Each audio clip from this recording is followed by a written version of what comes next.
guys, a very good afternoon to all of you. Welcome back to Venus Law Classes. So guys, आज की video में हम बात करेंगे एक्सपर्ट एविडेंस के बारे में, जिसका provision section number 45 Indian evidence act में गिवन है. हम अपनी वीडियो में 3 पॉइंट्स पे बात करेंगे मेजरली.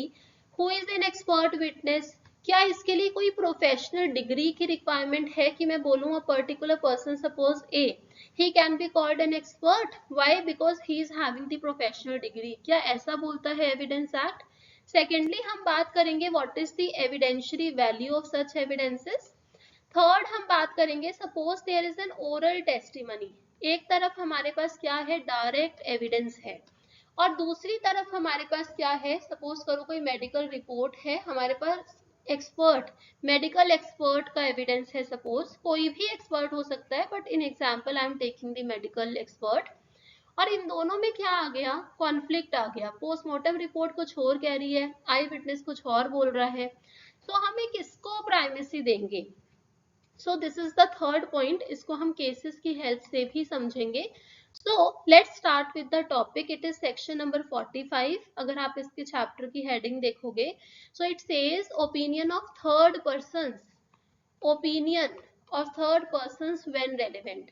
उसमें हमारा section number 45, this is the first section, opinion of experts. तो गाइस, इसमें कुछ फील्ड्स दिए गए हैं कि इन फील्ड की हम बात करेंगे. ये आपको प्री में हेल्प करेगा, बिकॉज वो ये लिख देंगे कि opinion on Indian law is it covered by 45. तो अगर आप यहाँ देखोगे they are specifically writing foreign law, तो इंडियन लॉ एक्सक्लूड हो जाएगा. आपको थोड़ा सा रहना होता है फोकस्ड कि आपसे पूछा क्या जा रहा है. Foreign law, science, art, identity of hand writing, finger impression. किन लोगों का, किसको हम एक्सपर्ट बोल सकते हैं? The person specially skilled in such field. तो यहाँ पे सिर्फ इन्होंने इतना लिखकर छोड़ा कि स्पेशली स्किल्ड, तो यहाँ पे कोई रिक्वायरमेंट तो नहीं दी.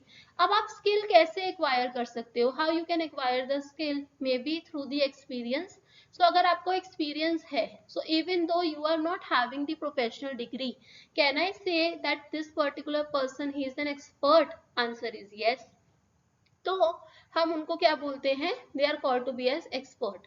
Now what is the policy behind? सबको पता है कि एक जज may be is having the legal knowledge, but हम ये नहीं कह सकते उसको हर फील्ड की नॉलेज है.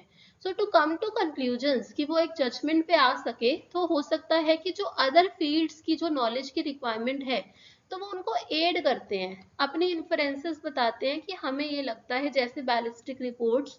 तो वहां पे आपको एक रिपोर्ट दी जाती है जिसके एनालिसिस से आप एक कंक्लूजन पे आ सकते हो. बेसिकली ये एड्स हैं टू जजेस to come to a conclusion.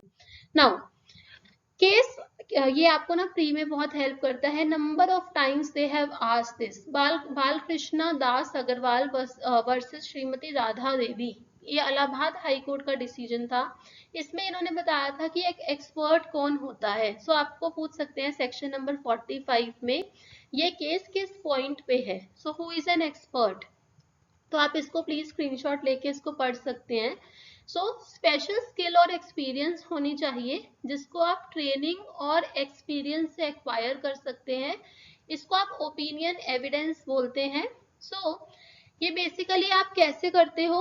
Real value of this evidence consist in the rightful inferences जो आप ड्रॉ करते हो, क्योंकि आपके पास उतनी स्किल है, which he draws from what he has himself observed and not from what merely surmises. कि it is not a guesswork. आपको क्या होता है, आपको reasons देने होते हैं कि how you have reached to this conclusion.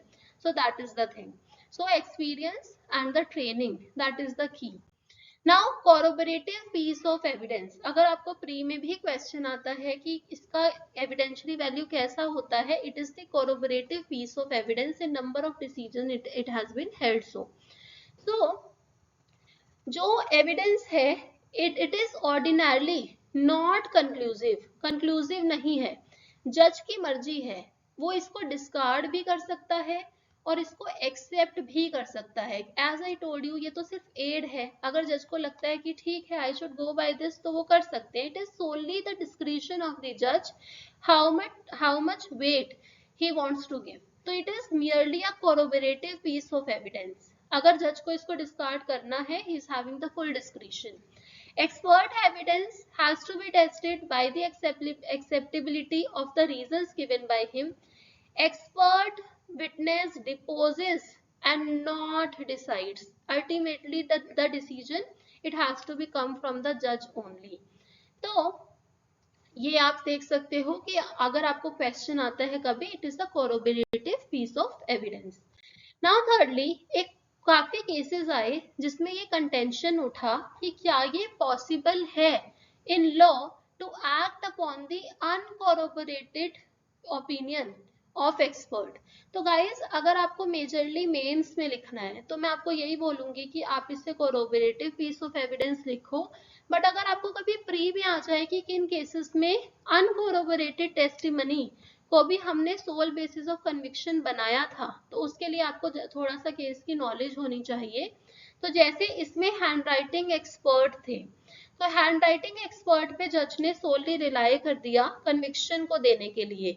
तो यहाँ पे क्वेश्चन उठा कि क्या ऐसा हो सकता है. So in Murari Lal versus state of Madhya Pradesh 1980 supreme court का जजमेंट था, और उन्होंने कहा था कि ये कोई एकम्प्लिस का एविडेंस नहीं है, जिसके लिए 114 में जैसे इलस्ट्रेशन में भी दे रखा है कि जब तक कोरोबोरेशन ना हो इन मटेरियल पर्टिकुलर्स, तब तक आप इसको अनकोरोबोरेटिव वैल्यू एविडेंस पे रिलाई नहीं कर सकते. नो, हाउएवर हम बोलते हैं कि कोरोबोरेशन हो जाए. Now what is the reason behind कि जो ह्यूमन जजमेंट है, because it is what is the basis, it is based on judgment observations of a human. So it is fallible. अगर हम इसका कैरेक्टरिस्टिक देखें तो it is fallible in nature. ऐसा नहीं हो सकता कि इनसे कोई मिस्टेक ही नहीं हो सकती है, कोई गलत इन्फ्रेंस ही नहीं ला सकते. सो दैट इज वाई ये हमेशा बोला गया कि आप इसको क्या करो, कोरोबोरेट करो. बट यहाँ पे ये बोला गया कि the more developed and the more perfect a science is, the less the chance of an incorrect opinion, and the converse is, if the science is less developed, so हो सकता है वहां पे थोड़ा सा आपकी ऑब्जर्वेशन गलत चली जाए. जैसे गाइस, अगर मैं आपको बात करूं फिंगर इंप्रेशंस और अगर डीएनए टेस्टिंग की बात करूं, तो यहाँ पे इसको बहुत प्राइमेसी दी जाती है मेडिकल एविडेंस को कि हाँ ये 99% ठीक ही होंगे. So, whereas the reason for the opinion are convincing, अगर आपको लगता है कि ये बिल्कुल ठीक है जो आप एक्सपर्ट एविडेंस ले रहे हो, अगर ये रिलायबल है, तो यहाँ पे बोला गया even the uncorroborated testimony of a handwriting expert it may be accepted. तो फिर ये नहीं है कि 1980s की ही बात थी. अभी एक रिसेंट केस भी आया था, Ram Narayan versus state of UP, 2020 का ये जजमेंट था.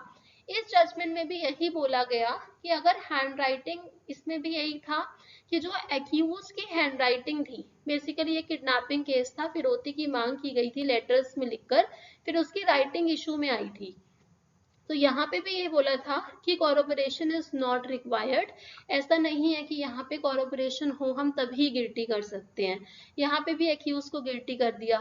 But this is just the cases. अगर आपको जाना है मेंस में भी लिखो, तो you have to go by the general rule. आप उसको लिखोगे तो बेटर रहेगा. बट फिर भी मेरा ड्यूटी है कि मैं आपको एंट्री केसेस बताऊं लॉ की, बिकॉज मैं एक पब्लिक फील्ड पे एक चीज को डिस्कस कर रही हूँ, तो मैं आपको जो भी पॉसिबल है उसमें सारी चीजों की नॉलेज दूं.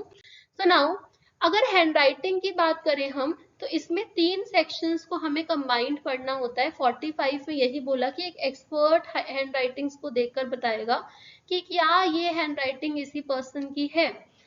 सेकेंडली 47 में भी बताया हुआ है हैंडराइटिंग कि आप कैसे मैच कर सकते हो. सो सेक्शन 47 में क्या होता है, व्हाट इज द बेसिस.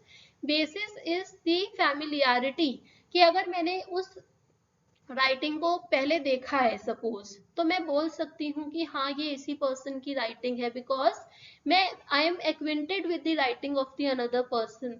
या हो सकता है कि मैंने उसको, ऐसा तो नहीं था कि लिखते हुए ही देखा उस टाइम पर, हो सकता है कि उसके जो भी लेटर्स थे वो मेरे पास से होकर ही जाते हैं. सपोज करो कि ए ने एक लेटर लिखा, वो दिल्ली से मुंबई जाना है, और बीच में कोई प्लेस पड़ती है सपोज, और यहाँ पे एक एजेंट उसको वेरीफाई करता है लेटर्स को.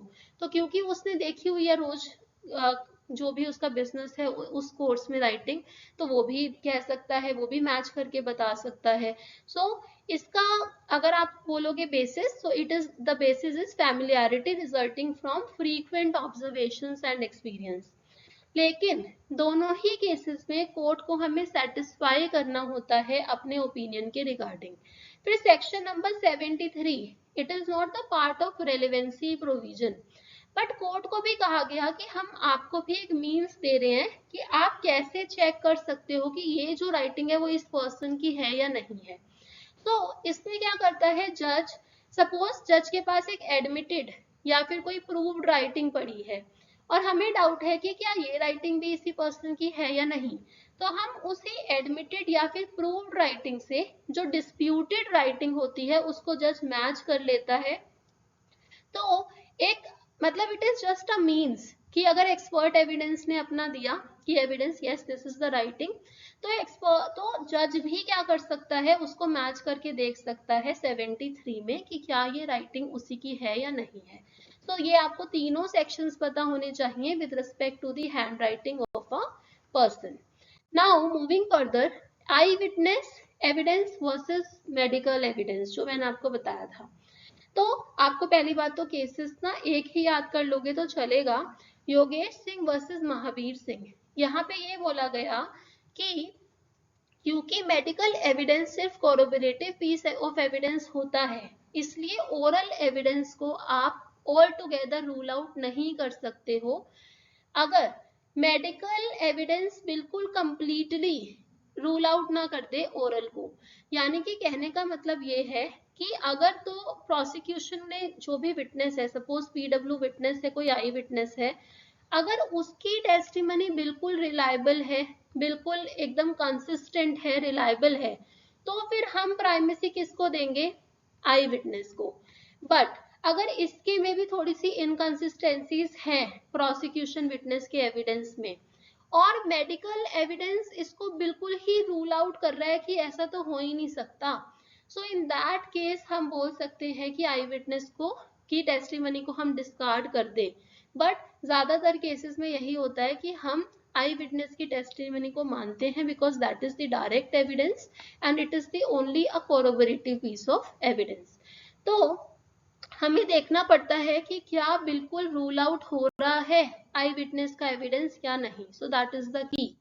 सो ये दो केसेस आपको आ सकते हैं, इसलिए मैंने ऐड किए हैं। अजीज बानो वर्सेस मोहम्मद इब्राहिम हुसैन, इसमें ये हुआ था कि शिया लॉ पे क्वेश्चन उठा था कि क्या वो फॉरेन लॉ है। सो यहाँ पे बोला गया कि वो फॉरेन लॉ नहीं है, so that is not covered under section 45, उसको हम इसमें कवर नहीं कर सकते। फिर Jaspal Singh versus state of Punjab, इसमें क्वेश्चन उठा था with respect to the thumb impressions.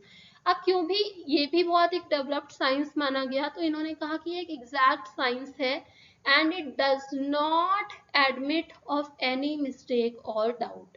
तो गाइस अगर मैं अपनी तरफ से बताऊं कि what is the evidentiary value of medical evidences etcetera, या फिर बैलिस्टिक रिपोर्ट, ये बैलिस्टिक रिपोर्ट्स जो होती हैं गन रिलेटेड, तो ये भी एक्सपर्ट एविडेंस में ही जाता है। तो अगर आप मैं एक कंक्लूजन दूं, सो मेरे अकॉर्डिंग ये डिपेंड करता है आप किस टेस्ट की बात कर रहे हो। जैसे डीएनए टेस्ट में हम कहेंगे हाईली रिलायबल टेस्ट, तो हम ज्यादा दे देंगे। अभी जैसे मैंने कल की वीडियो में बात किया था, हमने उसमें एक सुपर इम्पोजिशन टेस्ट की बात करी थी फोटोग्राफ्स को मैच करने के लिए, तो फिर वहां पे श्योरिटी होती है 60-70%, तो क्या हम उसे सोल बेसिस बनाएं, तो मेरे अकॉर्डिंग नहीं। तो इट डिपेंड्स आप किस टेस्ट की बात कर रहे हो, उस पर डिपेंड करता है कि हम उसको कितना रिलायबल समझेंगे। देखो एडमिसिबल तो सब है because it is a relevant fact under section 45, तो एडमिसिबल तो सब है, बट रिलायबिलिटी डिपेंड्स कि आपका जो साइंटिफिक फील्ड है वो कितना डेवलप्ड है। So that is the end of the discussion. I hope you liked the video. Guys, please like my channel, subscribe it, and also share the channel with your friends. Thank you so much. Take care. Keep studying.